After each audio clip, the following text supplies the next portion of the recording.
Good afternoon दोस्तों, स्वागत है आपका 6 नवंबर 2023 आपकी अपनी पूल पत्ती वाली क्लास में, जिसमें चर्चा करेंगे रोज की तरह करंट अफेयर से जुड़े 10 महत्वपूर्ण सवाल जो आपकी प्रतियोगी परीक्षाओं के लिए काफी महत्वपूर्ण होने वाले हैं। दोस्तों, यदि आपने हमारे पिछले करंट अफेयर के वीडियोज नहीं देखे हैं तो वो भी आप जरूर से देखें, जिसका लिंक इस वीडियो के नीचे कमेंट सेक्शन में मिल जाएगा। वीडियो के लास्ट में जो शनिवार के 10 क्वेश्चन है हम उनका रिवीजन करने वाले हैं, इसलिए आप वीडियो को लास्ट तक जरूर देखें। वीडियो काफी इंपॉर्टेंट होने वाला है। दोस्तों, यदि आप चैनल पे नए हैं तो प्लीज चैनल को सब्सक्राइब करें। यदि आपको वीडियो पसंद आता है तो प्लीज वीडियो को लाइक भी करें और इस वीडियो को ज्यादा से ज्यादा अपने दोस्तों के साथ में शेयर करें। तो बिना किसी देरी के स्टार्ट करते हैं आज का पहला क्वेश्चन। पहला क्वेश्चन है, हाल ही में आरबीआई ने किसे कार्यकारी निदेशक नियुक्त किया है? तो हाल ही में आरबीआई के द्वारा कार्यकारी निदेशक है ये मनोरंजन मिश्रा को नियुक्त किया है। मनोरंजन मिश्रा है ये हाल ही में आरबीआई के कार्यकारी निदेशक है ये बनाए गए हैं। और हाल ही में सीबीआई का संयुक्त निदेशक है ये प्रवीण मधुकर पवार को बनाया गया है। तो ये भी आपको ध्यान रखना है। और जो सीबीआई है ये कार्मिक जो मंत्रालय है इसका अधीन आता है, तो ये आपको ध्यान रखना है।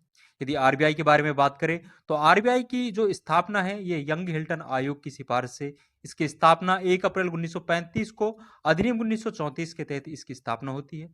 आरबीआई का जो पहला गवर्नर था वो ऑसबोर्न स्मिथ था और आरबीआई का जो पहला भारतीय गवर्नर था वो सीडी देशमुख था।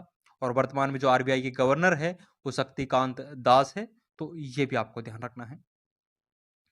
कुछ ललंटो बातें और ध्यान रखेंगे। मिशेल बुलोक है ये ऑस्ट्रेलिया का जो सेंट्रल बैंक है इसकी पहली महिला गवर्नर बनी है। ये हाल ही में बनी है, तो ये आपको ध्यान रखना है। प्रवीण कुमार श्रीवास्तव है जो मुख्य सतर्कता आयुक्त वर्तमान में प्रवीण कुमार श्रीवास्तव है। राजीव गाबा के बारे में बात करें तो वर्तमान में जो कैबिनेट सचिव है ये राजीव गाबा है। राजीव गाबा है ये कैबिनेट सचिव के रूप में इनका सर्वाधिक कार्यकाल रहा है। अर्जुन राम मेघवाल के बारे में बात करें तो वर्तमान में केंद्रीय कानून मंत्री है जो अर्जुन राम मेघवाल है। और अर्जुन राम मेघवाल के द्वारा ही हाल ही में जो 128वां नारी शक्ति वंदन बिल नई संसद में पेश किया गया था, तो ये अर्जुन राम मेघवाल के द्वारा ही पेश किया गया था। तो ये भी आपको ध्यान रखना है। दोस्तों, आगे बढ़ने से पहले मैं आपको बता दूं, इन सभी 10 क्वेश्चन की जो पीडीएफ है वो हमारे टेलीग्राम चैनल जीनस्टॉक पर मिल जाएगी, जिसका लिंक इस वीडियो के नीचे कमेंट सेक्शन में दिया हुआ है। यहाँ जाकर आप पीडीएफ डाउनलोड कर सकते हो। दोस्तों, यदि आपको वीडियो पसंद आता है तो प्लीज वीडियो को लाइक करें और यदि आपने अभी तक हमारे चैनल को सब्सक्राइब नहीं किया है तो प्लीज चैनल को सब्सक्राइब भी करें और इस वीडियो को ज्यादा से ज्यादा अपने दोस्तों के साथ में शेयर करें। आगे बढ़ते हैं। नेक्स्ट क्वेश्चन है, हाल ही में यूएनईपी ने चैंपियन ऑफ द अर्थ पुरस्कार 2023 से किसे सम्मानित किया गया है? तो हाल ही में यूएनईपी मतलब यूनाइटेड नेशन एनवायरमेंट प्रोग्राम के द्वारा चैंपियन ऑफ द अर्थ पुरस्कार 2023 से 5 व्यक्तियों को सम्मानित किया गया है। इसमें जोसेफिना बेलमोटे है जो कि फिलीपींस के रहने वाले हैं। फंडाको एलेन मैकार्थर है ये पुर्तगाल के रहने वाले हैं। ब्लू सर्कल है ये एक चीनी कंपनी है। और जोस मैनुअल मोलर है ये स्पेन के हैं। वैज्ञानिक और औद्योगिक अनुसंधान परिषद ये दक्षिण अफ्रीका का है। तो इन पांचों को चैंपियन ऑफ द अर्थ पुरस्कार 2023 से सम्मानित किया गया है और ये पुरस्कार है जो यूएनईपी के द्वारा प्रदान किया जाता है। यूएनओ का सर्वोच्च पर्यावरण पुरस्कार है ये चैंपियन ऑफ द अर्थ पुरस्कार है। ये यूएनओ का सर्वोच्च पर्यावरण पुरस्कार है और इसकी शुरुआत है जो साल 2005 से इसकी शुरुआत होती है। यदि यूएनईपी के बारे में बात करें तो इसकी फुल फॉर्म है जो यूनाइटेड नेशन एनवायरमेंट प्रोग्राम है जो इसकी फुल फॉर्म है। इसकी स्थापना 5 जून 1972 को इसकी स्थापना होती है और इसका जो हेडक्वार्टर है ये नैरोबी केन्या में है। 5 जून को पर्यावरण दिवस के रूप में सेलिब्रेट किया जाता है और इस वर्ष जो पर्यावरण दिवस की थीम रही है वो सॉल्यूशन ऑफ प्लास्टिक पोल्यूशन है जो इस वर्ष इसकी थीम रही है। और एक हैशटैग भी चलाया गया है, बीट प्लास्टिक पोल्यूशन, ये हैशटैग चलाया गया है। और इसके होस्ट कंट्री के बारे में बात करें तो जो इस वर्ष पर्यावरण दिवस मनाया गया है इसकी होस्ट कंट्री है जो कोटे डी आइवर है। तो ये भी आपको ध्यान रखना है। साल 2022 का जो चैंपियन ऑफ द अर्थ पुरस्कार है ये पूर्णिमा देवी वर्मन को प्रदान किया गया था। और कॉप 27 के बारे में बात करें तो ये जलवायु परिवर्तन से है और कॉप 27 का आयोजन है जो शर्म अल शेख मिस्र में होता है। और कॉप 28 का आयोजन है ये यूएई में होने वाला है। तो ये आपको ध्यान रखना है। कोप 15 के बारे में बात करें तो कोप 15 है ये जैव विविधता से संबंधित है और इसका आयोजन है जो मॉन्ट्रियल कनाडा में होता है। मॉन्ट्रियल कनाडा में कोप 15 का आयोजन होता है और इसकी अध्यक्षता है जो चाइना के द्वारा की गई थी। तो ये पॉइंट्स भी आपको ध्यान रखना है। नेक्स्ट क्वेश्चन है, हाल ही में व्हाइट हाइड्रोजन के भंडार की खोज कहाँ हुई है? तो हाल ही में जो व्हाइट हाइड्रोजन है इसके भंडार की खोज फ्रांस में हुई है। फ्रांस के द्वारा जीवाश्म ईंधन की खोज करते समय जमीन से 1250 मीटर नीचे इस व्हाइट हाइड्रोजन की खोज की गई है।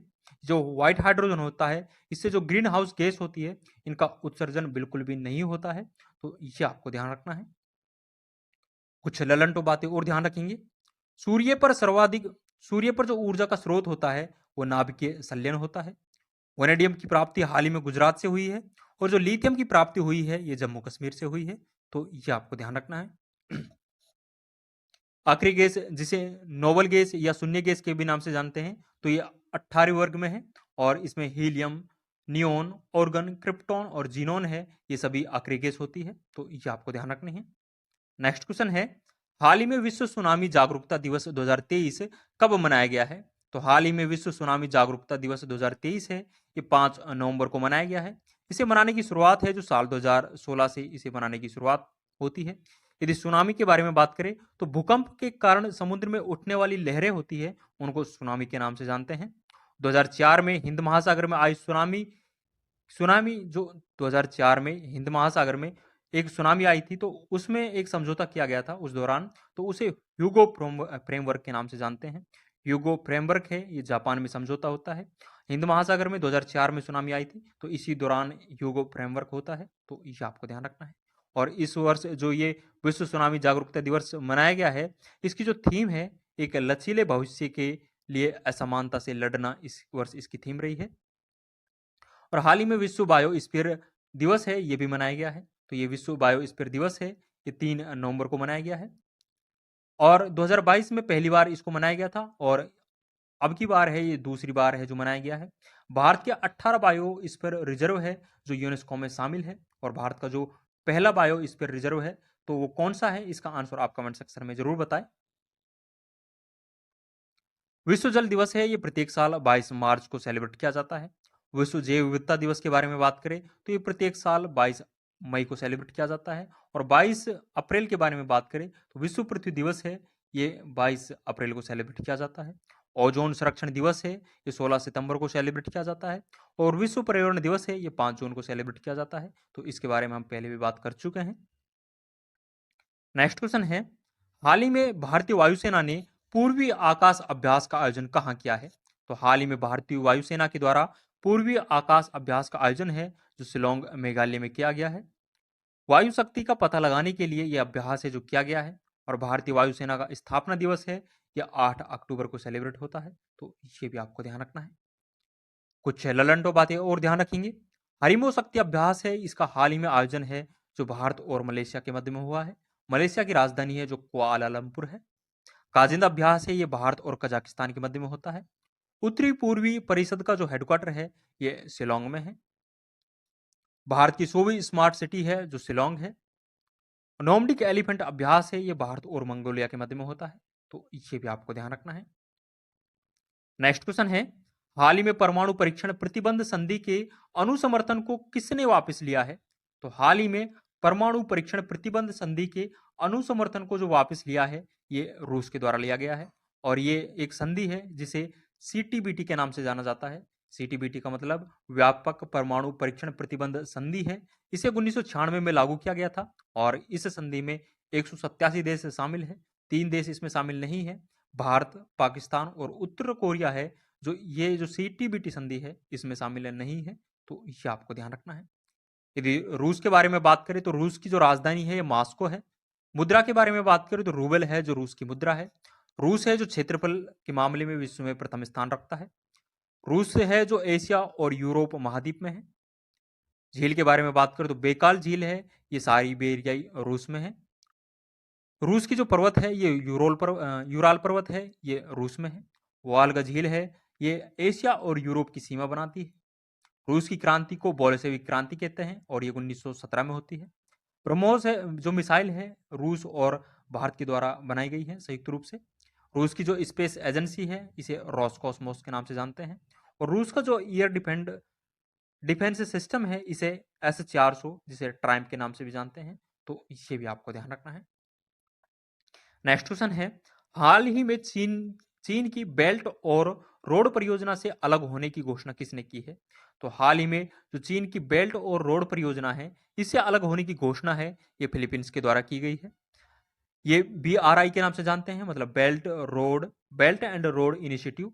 इसे OBOR के नाम से भी जानते हैं, मतलब वन बेल्ट वन रोड। ये पॉलिसी है जो चीन की है और इसकी शुरुआत है जो 2013 में इसकी शुरुआत होती है। और इस जो परियोजना है, इसका प्रमुख उद्देश्य है चीन को अफ्रीका और यूरोप से जोड़ना। इस परियोजना का प्रमुख उद्देश्य है। जो चीन है एक ड्रैगन देश, ड्रैगन का मतलब अपने जो एरिया है उसकी विस्तार की नीति है जो चीन है अपनाता है, इसलिए चीन को ड्रैगन देश के नाम से जानते हैं। यदि फिलीपींस के बारे में बात करें तो फिलीपींस की जो राजधानी है ये मनीला है, और फिलीपींस का जो सबसे बड़ा द्वीप है ये लुजोन द्वीप है, और जो मनीला है ये लुजोन द्वीप पर स्थित है। तो ये भी आपको ध्यान रखना है। कुछ ललन बातें और ध्यान रखेंगे। G20 का हाल ही में नवीनतम सदस्य देश है ये अफ्रीकी संघ बना है। अफ्रीकी संघ है, इसका जो हेडक्वार्टर है ये अदीस अबाबा में है। NDB का नया सदस्य देश है ये मिस्र बना है। SCO का नवीनतम सदस्य देश है ईरान बना है, जो कि 9वां सदस्य देश बना है। आसियान का नवीनतम सदस्य देश है ये तिमोर लिस्ते बना है, जो कि 11वां सदस्य देश बना है। IMF का नवीनतम सदस्य देश है जो अंडोरा है 190 नंबरों का। तो ये आपको ध्यान रखना है। नेक्स्ट क्वेश्चन है, CBSE का नया प्रशासनिक कार्यालय कहाँ स्थापित किया जाएगा? तो central board of secondary education है, इसका नया प्रशासनिक कार्यालय है ये UAE में स्थापित किया जाएगा। और वर्तमान में जो CBSE की बोर्ड की हेड है ये निधि छिब्बर है। तो ये भी आपको ध्यान रखना है। कुछ ललन बातें और ध्यान रखेंगे। IIT मद्रास का पहला जो ऑफशोर कैंपस है ये तंजानिया में स्थापित किया गया था। ये भारत के बाहर किसी भी IIT का जो पहला ऑफशोर कैंपस है ये तंजानिया में ही स्थापित किया गया है, और इसकी पहली महानिदेशक है ये प्रीति अगलायम को बनाया गया है। तो ये भी आपको ध्यान रखना है। IIT दिल्ली का ऑफशोर कैंपस है ये UAE में है। जायद तलवार अभ्यास है ये भारत और UAE के मध्य में आयोजित होता है। तो ये आपको ध्यान रखना है। ICC का जो हेडक्वार्टर है ये दुबई में है। दुबई UAE में ICC का हेडक्वार्टर है, और वर्तमान में जो ICC के हेड है ये ग्रेग बर्कले है। ग्रेग बर्कले है ये न्यूजीलैंड देश के रहने वाले हैं। नेक्स्ट क्वेश्चन है, हाल ही में चर्चा में रहे प्रचंड का संबंध किससे है? तो हाल ही में प्रचंड है ये चर्चा में रहा है, इसका संबंध है जो हेलीकॉप्टर से है। मतलब प्रचंड है जो एक हल्का लड़ाकू हेलीकॉप्टर है, और इसका निर्माण है जो HAL मतलब हिंदुस्तान एरोनॉटिक लिमिटेड के द्वारा इस प्रचंड हेलीकॉप्टर का निर्माण किया गया था। और हाल ही में रॉकेट लॉन्चिंग और बुर्जगन की टेस्टिंग के लिए चर्चा में रहा है, और इसकी जो टेस्टिंग की गई है ये अरुणाचल प्रदेश से की गई है। तो ये आपको ध्यान रखना है। कुछ ललंटो बातें और ध्यान रखेंगे।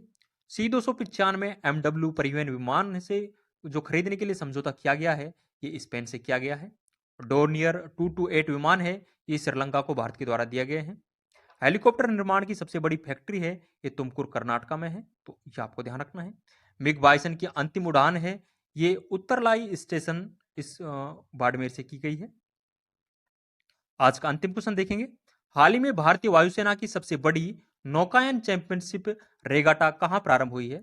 तो हाल ही में भारतीय नौसेना की सबसे बड़ी नौकायन चैंपियनशिप रेगाटा है ये महाराष्ट्र के मुंबई में प्रारंभ हुई है। तो ये आपको ध्यान रखना है। कुछ ललंटो बातें और ध्यान रखेंगे।